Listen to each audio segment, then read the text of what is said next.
maybe more of a surprise than Earl is Gangstar coming out with their first album in what, like uh, 16 years. Like Correct. the this first of all, shout out to your hometown Boston boys, Gangstar, MC Guru, and DJ Premier. Yeah, well, um not really.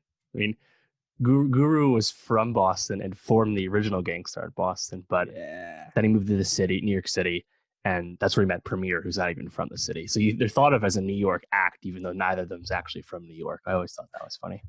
they are Boston boys to me. We're gonna claim them. We need a win right now with Mookie Betts probably on the way out. Anyways, You got cousin Stiz, you're fine. um, Gangstar hip hop duo, popular in the '90s. As I said, made their last album 2003. The Owners, they're back with one of the best yet. Um, this may be one of the most surprising drops of the year, just for me, just in terms of quality and how much this album just bangs, like the whole Yeah. thing. You know, I if you had told me in 2019 I might be putting a Gangstar album on my top 10, I probably would have laughed at you. So, very surprised by that. But seriously, from start to finish, I thought this album just went, and I was totally with it. How did you feel about one of the best yet? Yeah, I totally agree. And which is so funny. I mean, obviously, Guru is no longer with us. He passed away in 2010. So this is inherently a posthumous record. Primo does not rap. He just makes the beats and composes the music. So this is all uh, fumbled together from about 30 unreleased recordings that Premier got of Guru. I mean, they had a falling out too. And it's a very interesting story about how that happened and lawsuits. And was there a deathbed letter about Guru not wanting to work with Premier in it or have his legacy influenced by Premier? Very interesting stuff. Quite complicated, but this all came from unreleased songs and hooks and unfinished ideas that Guru had made in like the mid to late aughts. And the fact that Premier made this album sound so good, and I think picked really good features to fill in the album, uh, I think really just speaks to how well obviously talented Guru was, that he can make stuff that would last, but also how talented an arranger that Premier is. That 30 years in the game, he really just has the best ear for this shit. Yeah, it. I think you hit on a great point. The features here that fill in the gaps are just like top notch. I mean, Hitman with Q-Tip, Yeah. Oh, probably one of my favorite songs on this record, and gonna sneaky be trying to get in the top 10 this year, because I think Q-Tip just absolutely murders that song. He's fantastic. I thought J. Cole was really, really good on what was the track with him? Family and Loyalty. Yes, First Family and single. Loyalty. And J. Cole, we've been talking about his like feature run is like ridiculous right now. And Yeah, I think it's getting historic. I was thinking about this the other day. I want to explore this more because it's just unheard of, and I think, and Cole in particular on this track, um, obviously spits a fire verse as he's been doing, but it really just fits the song, and you kind of get it's like, oh man, this is like what we've always wanted Cole to be, which is just Mhm. an old school guy because he's an old head. It was honestly really great, and I think that was a perfect song to use as the lead single, the first Gangstar song in 16 years. But then even like less known things, you got MOP on here, you got Mhm. Royce on here.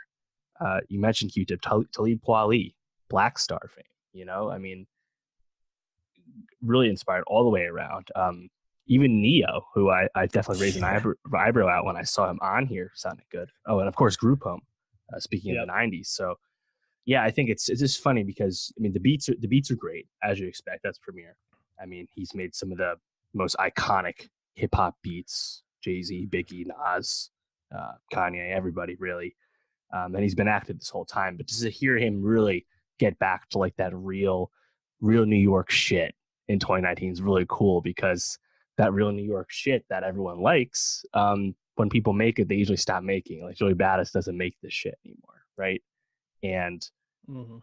I know last week everyone was celebrating Future's was it his famous mixtape. or sorry, his Monster mixtape's 5 years old, finally on streaming. And I'm like, man, we got some real ass hip hop right now. Miss me with this future bullshit. There's a new Gangstar album out, and it's fucking good. Yeah, and I think that that's the thing really is with hip hop evolving. I mean, we just had a Kanye album we talked about last week where he's moving into gospel, and Kanye just in general, who was once such a mover of hip hop, seeming to almost be fading in terms of his popularity and cultural impact. Um, to have this kind of come in and really inject some like old school, like classical '90s sounding hip hop was just like such a like breath of fresh air for Yeah. the genre at this point. I mean, hip hop is never in need of a star or something interesting happening. It's a monster in terms of stuff to talk about and just quality projects all the time. But this just seems so different than everything else we're listening to. And one of the tracks I really liked was the title track, one of the best yet, with the Big Shug interlude. And I Mm-hmm. was like, man, this is like this embodies that like classic '90s sound with like the interview from a radio thing leading into like just a fire song in general. I was like, Right. this is it right here. Yeah, I think when I heard the second single, Bad Name, where it starts off, we're the god of Big and Pac, we're still here. None of these weirdos would act so cavalier. Like, obviously, really good wordplay, but also as you listen to the rest of that song, it's like, wow, that obviously was recorded 10 years ago, but and is referring to Bling Rap in particular, but it's still obviously very analogous today with mumble rap and SoundCloud rap and all that stuff. And I was like, Mm-hmm. man, that's like an old head anthem that just came out. Really cool. Yeah, absolutely. What other songs stood out to you on here? Yeah, those are. I mean, I think you hit a bunch of the other ones. I really like the two singles, as I said. The Q-Tip performance is really great. But yeah, I think overall it flows really well, and I mean it's a lot of tracks, but only 37 minutes. Yeah. And I guess that would make sense considering a lot of these tracks are pretty short because again, none of these were finished songs when Premiere got them.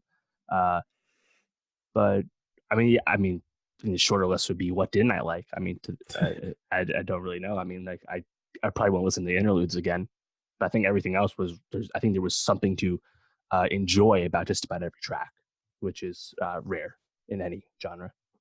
Yeah, I mean, I agree. I think it'd be a lot easier just to name what we didn't like than what we did. However, a couple of the songs that I thought really stood out, "Lights Out," I already mentioned "Hitman," and "From a Distance," had just so many like nice little flourishes. I feel like that's really where you can hear like Premier really just like balling out, where he Mm-hmm.